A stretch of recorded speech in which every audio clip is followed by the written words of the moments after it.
Hello friends, my name is Pushpendra और I am data scientist in Vijay. तो previous video में हमने जाना था कि स्ट्रिंग कैसे डिनोट होती है, उसमें इंडेक्सिंग कैसे करेंगे, स्ट्राइड, स्लाइसिंग एक्सेट्रास। तो आज की वीडियो में हम जानेंगे कि स्ट्रिंग ऑपरेटर्स क्या होते हैं और स्ट्रिंग मेथड क्या होती हैं और इनका यूज़ कैसे कर सकते हैं हम स्ट्रिंग में। तो वे स्ट्रिंग ऑपरेटर वे होते हैं वे ऑपरेटर जिनका यूज़ हम स्ट्रिंग डेटा टाइप में भी कर सकते हैं, जिससे हम स्ट्रिंग का मॉडिफिकेशन एंड स्ट्रिंग ऑपरेशन कर सकें। वैसे हम स्ट्रिंग मेथड से ही स्ट्रिंग में मॉडिफिकेशन एंड ऑपरेशन स्ट्रिंग के कर सकते हैं। तो आइए देखते हैं।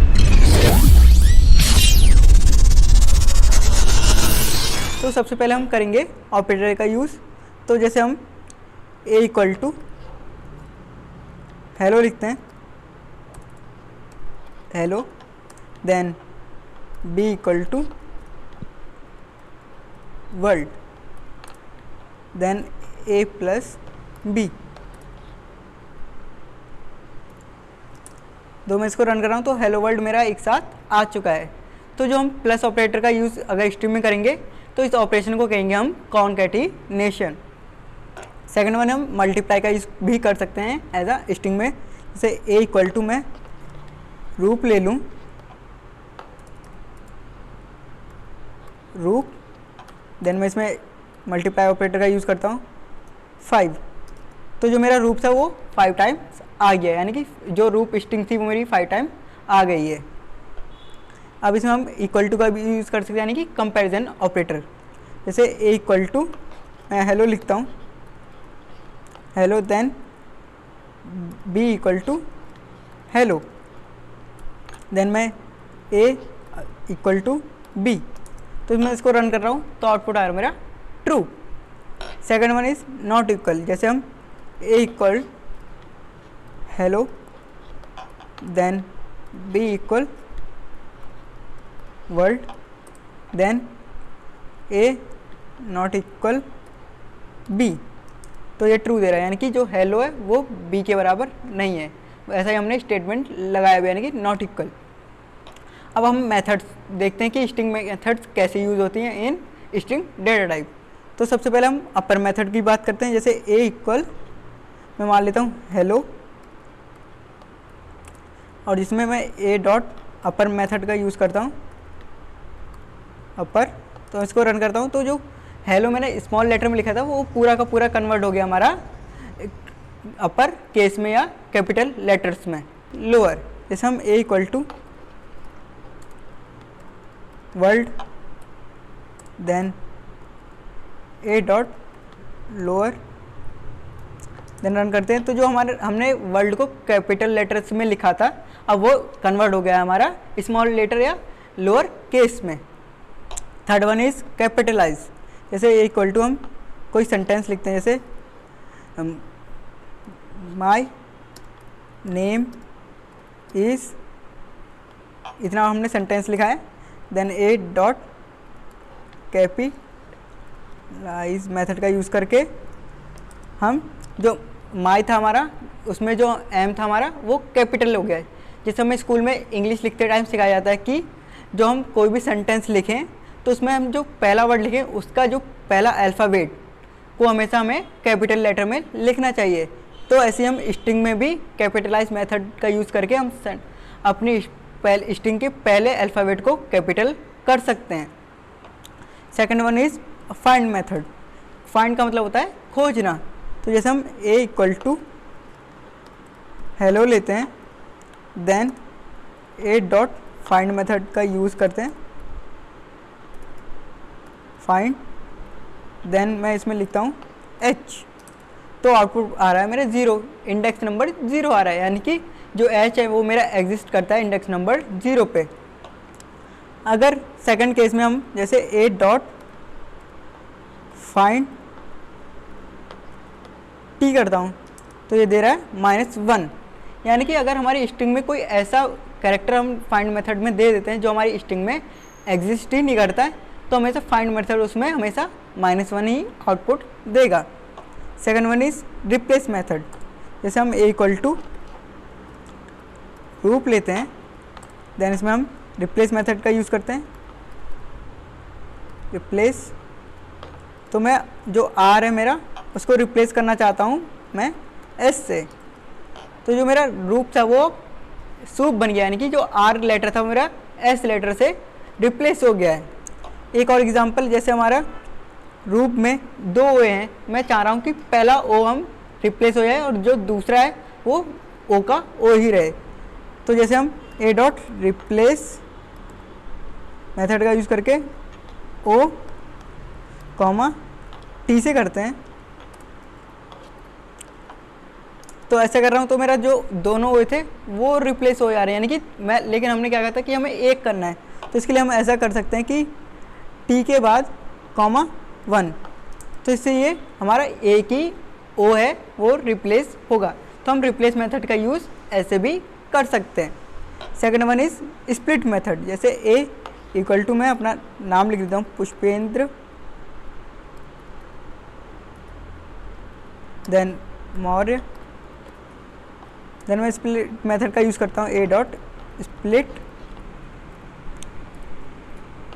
इक्वल टू पुष्पेंद्र मौर्य लिखा था और स्प्लिट मेथड का यूज़ करा। तो हमने इसमें स्प्लिट मेथड में कोई आर्गुमेंट नहीं दिया, तो बाय डिफ़ॉल्ट ये स्पेस करेक्टर होता है जो हमारी स्ट्रिंग में, वहाँ से ये 2 भाग में स्ट्रिंग को सेपरेट कर देता है, या 2 से ज़्यादा हमारे स्पेस होगा स्ट्रिंग में तो वहाँ से ये स्ट्रिंग को स्प्रेड कर देगा और आउटपुट हमेशा स्प्लिट, यानी आउटपुट हमेशा लिस्ट डेटा टाइप में देगा। तो इससे कंफ्यूज ना हो कि हम तो स्ट्रिंग का यूज़ ऑपरेशन कर रहे थे तो ये लिस्ट कैसे आ गया, क्योंकि स्प्लिट मेथड हमेशा लिस्ट डेटा टाइप में ही आउटपुट देती है। सेकंड वन इज, अगर मैं इसको कॉपी करूं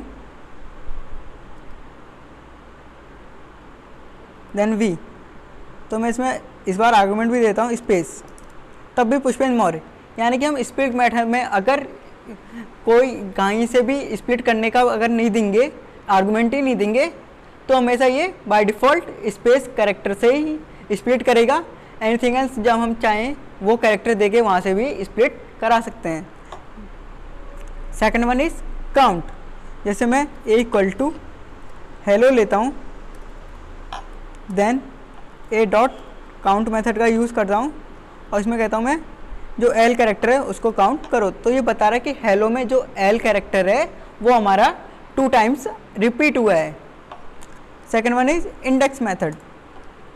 जैसे ए इक्वल टू हम वर्ड लेते हैं, देन इसमें इंडेक्स मेथड का यूज़ करें ए डॉट इंडेक्स, देन मैं इसमें आर्गुमेंट दे देता हूँ डब्लू। तो ये बता रहा है जो हमारा डब्लू कैरेक्टर है या डब्लू एलिमेंट है वो एग्जिस्ट करता है स्ट्रिंग में 0 इंडेक्स नंबर पे। तो हमें इंडेक्स मेथड में हमेशा एलिमेंट देना होता है, ना कि इंडेक्स नंबर, क्योंकि इंडेक्स मेथड हमेशा एलिमेंट लेके उस एलिमेंट का इंडेक्स नंबर रिटर्न या आउटपुट करता है। Second one is and switch method. जैसे हम ए इक्वल टू PUSH पुष्पेंद्र लिखते हैं, देन इसमें एंड स्विच मेथड का यूज़ करते हैं, एंड स्विच मैं करता हूँ P, तो ये दे रहा है फॉल्स, कि जो हमारा एंड स्विच है वो यहाँ से स्टॉप नहीं होता, यानी कि एंड जो हमारी स्ट्रिंग है वो एंड नहीं होती है P से। तो इसको फिर से हम एक और एग्जांपल करते हैं, जैसे ए डॉट एंड स्विच ए, तो ये ट्रू दे रहा है, यानी कि जो हमारा स्ट्रिंग थी वो किससे एंड हुई थी, ए से। तो एंड स्विच मेथड से हम पता कर सकते हैं कि हमारी स्ट्रिंग किस चीज़ पे एंड या किस कैरेक्टर से एंड हुई है। सेकंड वन आता है हमारा स्टार्ट स्विच। तो जैसे हम ए इक्वल टू पुष्पेंद्र ही लेते हैं,